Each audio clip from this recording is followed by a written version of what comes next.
इन नेताओं के, so called नेताओं की धंधे चौपट हो जाएंगे। स्मार्ट सिटी के नाम पे तो ये लोग बेवकूफ़ बनाते हैं। एक एग्रीमेंट करने को मैं रेडी हूँ।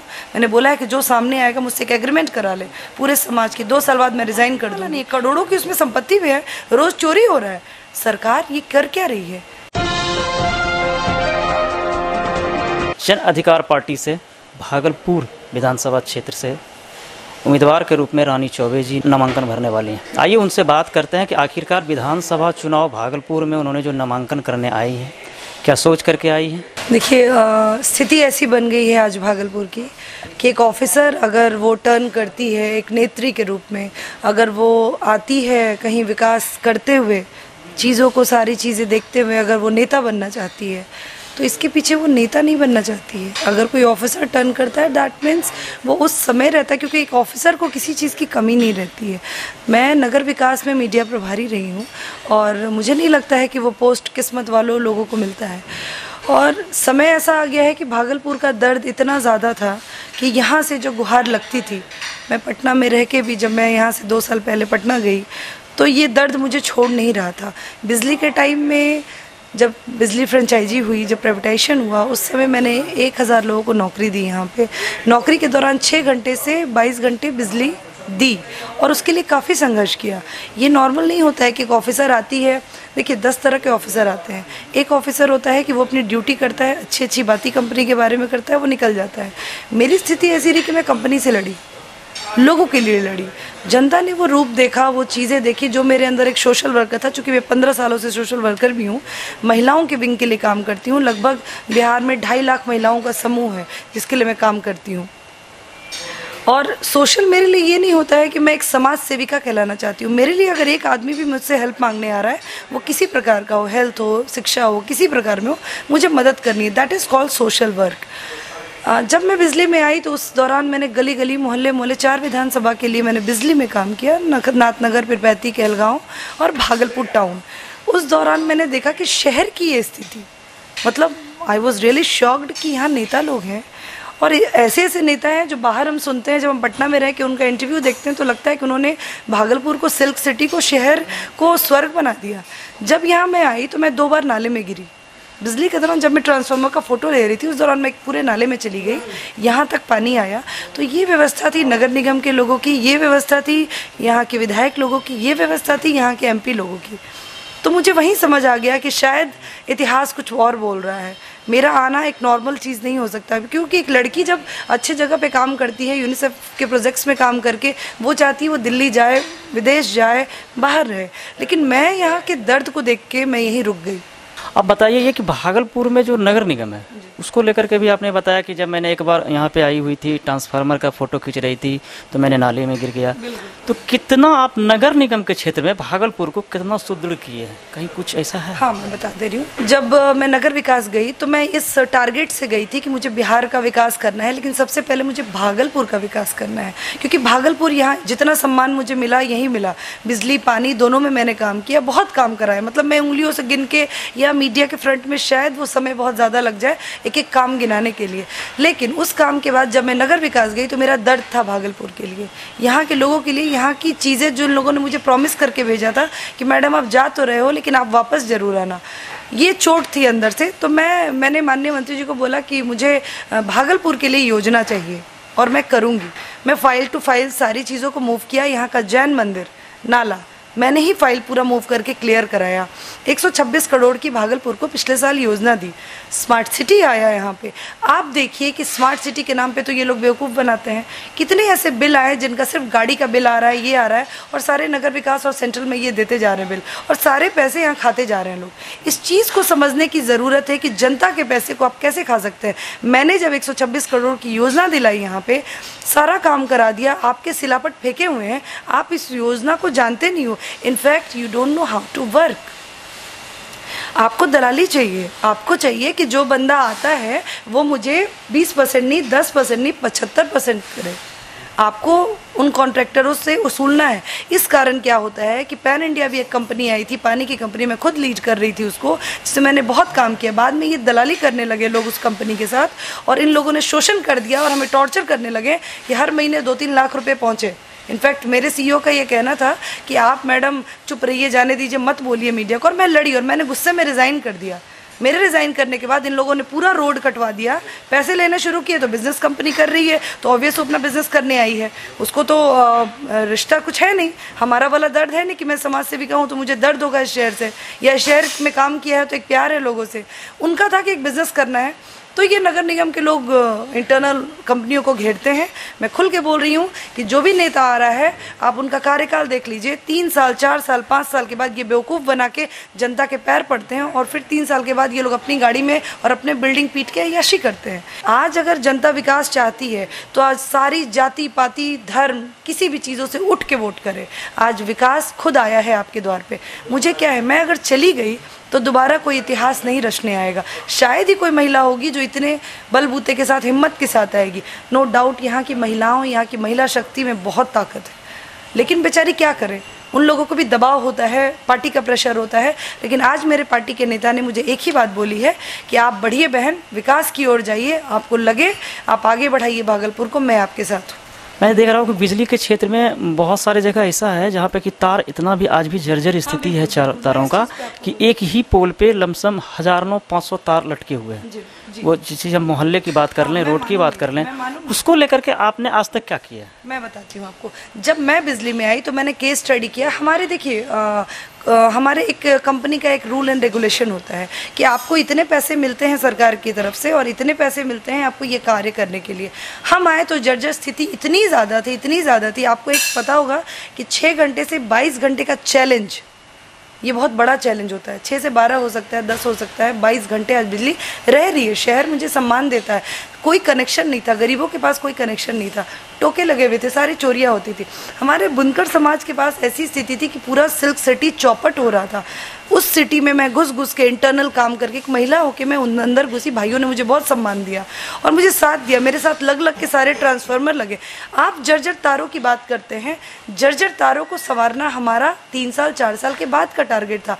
लेकिन इन नेताओं ने इतना हंगामा किया क्योंकि लोग चाहते नहीं थे कि फ्रेंचाइजी आए, वर्करों को नौकरियां मिले। इन नेताओं के, सो कॉल्ड नेताओं की धंधे चौपट हो जाएंगे जब जनता इतनी अच्छी बिजली पाने लगेगी। आप समझिए चीज़ों को।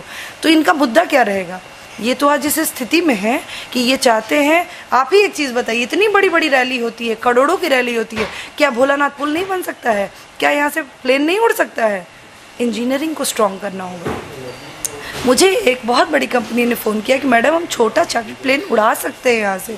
इस चीज़ को समझने की ज़रूरत है। अगर छोटे छोटे प्लेन्स यहाँ से उड़ सकते हैं तो कितने व्यापार हो सकते हैं आप समझिए। बिजली का तार हमें नहीं बनाना था, हमें 2-4 साल बाद टारगेट था। हमारा टारगेट था कि चीज़ों को अच्छा करना है। हमने अच्छा नहीं, बेस्ट करके दिया इनको और बहुत सराहना भी मिली। मुझे सर्टिफिकेट मिला, यहीं के सारे लोगों ने मुझे सम्मानित किया इस चीज़ के लिए कि बिजली इतनी अच्छी हुई। प्लस एक घर में मैं घुस के कनेक्शन किया, गरीबों के लिए मैं खड़ी रही। मैं सीएससी सेंटर को इतना स्ट्रॉन्ग रखती थी कि वहाँ कोई प्रॉब्लम ना हो। जहाँ अगर हमारे एम्प्लॉय कुछ प्रॉब्लम करते थे मैं उनको निकलवा देती थी कंपनी से। और यहाँ भी हुआ कि 1000 लोगों को रोज़गार मिला। आपके अपने बेटों को मैंने रोज़गार दिया, उनको ट्रेनिंग दी, स्किल किया, उसके बाद दिया। तो चीज़ें आज वो विदेश में जाके नौकरी कर रहे हैं जब फ्रेंचाइजी गई यहाँ से। क्या आज वो व्यवस्था ख़राब नहीं है?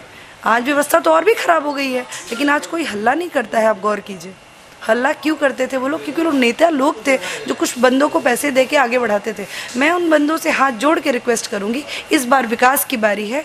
रानी चौबे को मौका दें। जन अधिकार पार्टी एक उद्देश्य, एक विज़न के साथ आया है और आपकी जो कैंडिडेट है स्वयं आपके यहाँ की आपकी बेटी रही है। आपके यहाँ मैंने 7 साल दिया है ज़िंदगी का। 7 साल मुझे नहीं लगता है कि अपनी जवानी का सबसे ज़्यादा इम्पॉर्टेंट टाइम, जब एक लड़की बाहर घूमती है, अपने हस्बैंड के साथ बाहर रहती है, खुश रहती है, एसी के कमरे में रहती है। मैं इस रोड पे घूमती थी और सारे लोगों का काम करती थी। फ्लाइट उड़ने की बात कही आपने, जाम की समस्या है, बहुत सारी समस्याएं। मुख्य समस्याएं रानी चौबे का भागलपुर के जनता के साथ क्या रहा है? सबसे बड़ा मुख्य समस्या ये मतलब आप रहा है, आप मैं बता देती हूँ कि लोगों की जो समस्या है, इस कोरोना ने दिखा दिया कि जीवन पहले है, सर्वप्रथम जीवन है। आज ये स्थिति है कि हार्ट का ऑपरेशन करने के लिए आपको एम्स खोजना पड़ता है। यहाँ से वहाँ तक जाते जाते पेशेंट मर जाता है। हर घर का आज नहीं तो कल वो दर्द आना है। कल किसी के पिताजी की बॉडी मेरे पास फ़ोटो में आती है कि यहाँ पे आईसीयू में एडमिट नहीं कराया गया, तब मैं यहाँ के सुपरिटेंडेंट को कॉल करके रिक्वेस्ट करती हूँ कि आपका ये कार्य है, आप कीजिए, थोड़ा देखिए। मुझे नेता मत बनाइए आप लोग, मुझे सेवक बना के काम कीजिए। मेरा उद्देश्य हेल्थ, शिक्षा, ये रहा है शुरू से, क्योंकि शिक्षित अगर बच्चे रहेंगे, जो यहाँ की शिक्षा व्यवस्था है, प्राइवेट स्कूल को छोड़कर, जहाँ बहुत पैसे लगते हैं उसको छोड़कर, हम अगर गवर्नमेंट स्कूल की बात करें, मिड डे मील की बात करें, तो सिर्फ चीटिंग हो रही है। किसी का दरवाज़ा नहीं है, किसी का गेट नहीं है। आप सुविधा दोगे तब तो बच्चे पढ़ने आएंगे। स्थिति तो ये है कि बच्चे लेबर बन रहे हैं, पढ़ाई छोड़ के काम कर रहे हैं। यहाँ से बिहार से लोग भाग रहे हैं। मैं वादा करती हूँ, मैं उन हर बच्चों को इसी शहर में रह के मैं इतने रोजगार खड़े कर दूंगी कि ये यहीं नौकरी करेंगे और हर घर फूले फलेगा। हेल्थ की सिस्टम को मेरा बहुत बड़ा मुद्दा है कि हेल्थ को मुझे ठीक करना ही करना है, क्योंकि वो जान से बढ़ के कुछ नहीं होता है। जान है तो जहान है। जीवन रहेगा तभी वो शिक्षा पाएंगे, जीवन रहेगा तभी वो कुछ कर पाएंगे। मेरा फर्स्ट टारगेट है कि यहाँ के हेल्थ सिस्टम के लिए मैं जितना आंदोलन कर सकती हूँ मैं करूँगी। दूसरी मेरी है शिक्षा, तो मैं दिला के रहूँगी यहाँ के लोगों को। और जो चीज़ें जो मेन मुद्दे हैं, भोलानाथ पुल हुआ, बुनकरों की समस्या, स्पेशली जो सिल्क है यहाँ पे, जो लिनन है, सिल्क है, उसका जो उत्पादन है, मतलब वो सिटी कितना ग्रूम करेगा आपको पता भी नहीं है। मेरे विज़न कितने क्लियर हैं। बहुत सारी कंपनियों को मैं लाऊंगी यहाँ पे। बहुत सारे यहाँ पे फैक्ट्रीज है जो बंद हो चुकी हैं। मतलब मैं शॉक्ड हूँ कि उतने बड़े बड़े फैक्ट्रीज बंद हो गए हैं और उसको कोई देखने वाला नहीं है। करोड़ों की उसमें संपत्ति भी है, रोज़ चोरी हो रहा है। सरकार ये कर क्या रही है? जिस तरह से सभी नेता ने अपने अपने हिसाब से वादा करते थे, ये कराएंगे वो कराएंगे, बात रानी चौबे के मुंह से भी बार बार सुनने के लिए मिलेगा। रानी चौबे ने प्रूफ किया है। रानी चौबे नौकरी में रही तो सिर्फ लीपा पोती नहीं किया। रानी चौबे नौकरी में रहने के बाद उसने कर्तव्य निभाया है। उसने हर संगठन का साथ दिया, चाहे वो सामाजिक हो। हर जगह खड़ी हुई हूँ मैं, हर मुद्दे पे खड़ी हुई हूँ भागलपुर के। आज मेरे अंदर एक बहुत बड़ा गुस्सा है। आज रानी चौबे को नेत्री इन्हीं सो कॉल्ड नेताओं ने बना दिया। आज रानी चौबे गुस्से में आई है। रानी चौबे कभी भी एक नेता बन के नहीं आना चाहती थी। रानी चौबे समाज सेवा में इतनी आगे थी कि पूरे बिहार में उसका नाम है। मैंने इतना काम कर दिया है पूरे बिहार के लिए कि भागलपुर जैसे छोटे शहर को इतना ये लोग नहीं संजो पाए। बहुत तकलीफ़ की बात है। मैं वादा करती हूँ आज इस मीडिया के थ्रू, सारे लोगों के थ्रू मैं ये वादा करती हूँ कि 2 साल के अंदर, मैंने कसम खाया, अगर मैंने शहर को सारी चीज़ों से वंचित अगर रहने दिया और तकलीफ़, इन शहर की हर तकलीफ़ मेरी हुई, तो मैं प्रॉमिस करके जा रही हूँ कि मैं 2 साल के बाद एमएलए के पोस्ट से रिज़ाइन करूँगी और अपने उस भाई को मौका दे दूँगी जो कि ज़रूरत है उसको, जो सही में विकास कर पाए। अगर ये सोचते हैं लोग कि रानी चौबे सेम नेताओं की तरह आएगी, तो रानी चौबे कभी एक ऑफिसर छोड़ के नेत्री नहीं बनती। मुझे राज्यसभा, आयोग, बहुत सारी चीज़ें थी जो मुझे अगर 2 महीने में रुक जाती, 2 महीने के बाद मुझे ऑफर आ रहे थे कि आप स्टे कर जाओ, आपको इस पार्टी से अगर ये तो आप रुक जाओ, लेकिन मुझे आना था, मुझे विकास की बात करनी थी। ये हाथ जोड़ के निवेदन है, इस बार मुझे वोट कीजिए और मुझसे वादा लीजिए। एक एग्रीमेंट करने को मैं रेडी हूँ। मैंने बोला है कि जो सामने आएगा मुझसे एक एग्रीमेंट करा ले पूरे समाज की। 2 साल बाद मैं रिज़ाइन कर दूंगी, क्योंकि मैं 5 साल नहीं लूँगी शहर को बर्बाद करने के लिए। और इनकी मानसिकता हमारे लोगों की क्या हो गई है कि कोई नेता नहीं करेगा। सोचिए इनको कितना तकलीफ मिल गया है। वो मुझे अगर गाली देंगे तो मुझे बुरा नहीं लगेगा। कारण है कि मैंने उनका मन पढ़ा है, उनका दर्द पढ़ा है। अगर मुझे फेसबुक पे कोई लिखेगा कि आप भी वैसे ही हो जाएंगी, तो मुझे दर्द नहीं होता है, क्योंकि बेचारे लोगों को तो इतना शोषण किया गया है। आप समझिए, अगर किसी पत्नी का एक पति उसको मार पीट के अगर शोषण करके उसको टॉर्चर करता है, तो जब वो शादी उसकी टूटती है तो वो दूसरे पति से 100 बार डरती है कि नहीं, कहीं ये भी तो ऐसा नहीं। ये शहर की वही हाल है। वो विधवा, वो अभागा और वो डिवोर्सी लोग हैं, हो गए हैं कि इनको पता ही नहीं है, ठीक है, कि शायद एक उम्मीद की किरण अगर मैं दिखी हूँ। लोगों ने बहुत तारीफ़ की और बहुत सर पे हाथ रखा के। वोट अपनी जगह होती है, प्यार अगर सम्मान से मैं आई हूँ तो इनको तो इज्जत इस बेटी की रखनी होगी, अगर सच में ये विकास चाहते हैं तो। जैसा कि आपने देखा कि हमारे साथ जन अधिकार पार्टी के भागलपुर के प्रत्याशी रानी चौबे थी। इन्होंने कहा कि मैंने 126 करोड़ का योजना भागलपुर नगर निगम को दिया, जिसको कि सिर्फ कागज़ों पे करके छोड़ दिया गया, धरातल पे कुछ भी नहीं देखा है। और इन्होंने एक वादा भी किया है कि मैंने 2 साल के अंदर भागलपुर के कायाकल्प को नहीं बदला तो मैं स्वतः भागलपुर से रिजाइन दे करके मैं चली जाऊंगी। अपने बेटा को मौका दिया, भागलपुर की एक बार बेटी को मौका दीजिए। मैं बेटी के रूप में भागलपुर का सेवा करना चाहता हूं। अपने कैमरा पर्सन चंदन के साथ महेश सिंह, सोशल टीवी भागलपुर।